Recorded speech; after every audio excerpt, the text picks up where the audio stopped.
This poem is called The Struggle Continues. Sweet.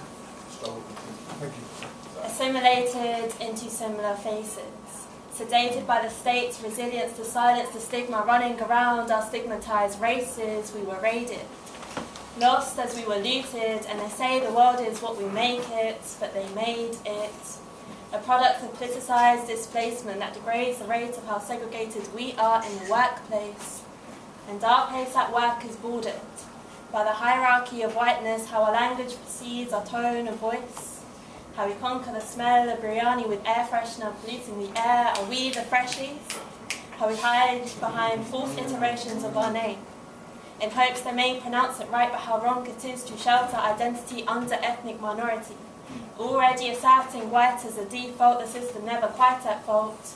As they quote their quotas, never working to dismantle ideological mantras, man. The patriarch is a battle of borders, of selling arms to nations but never lending a hand to its civilians. Feeding the mouth of white supremacy with a hijab ripped off in protest is like colonialism. Stealing the pearls that were cultivated, then tainted, stain the creators with blades of blood, flooding, and famine drives hunger with the quench of death. They never know how acid burns less than the eyes on our chest. Never know the peak of civil unrest as the father being torn apart from the womb of the daughter.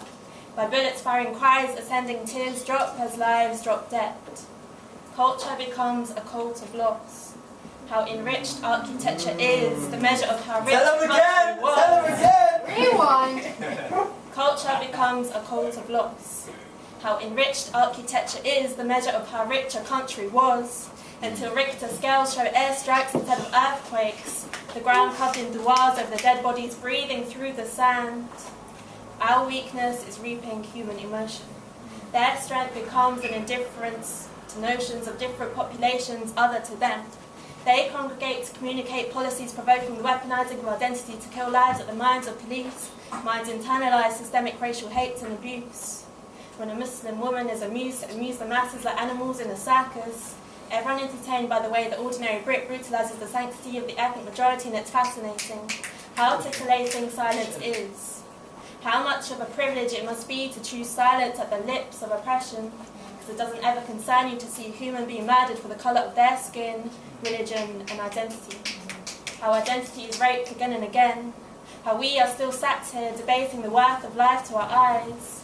How equality is oppression to the one that holds the most privilege. Thank you. Wow.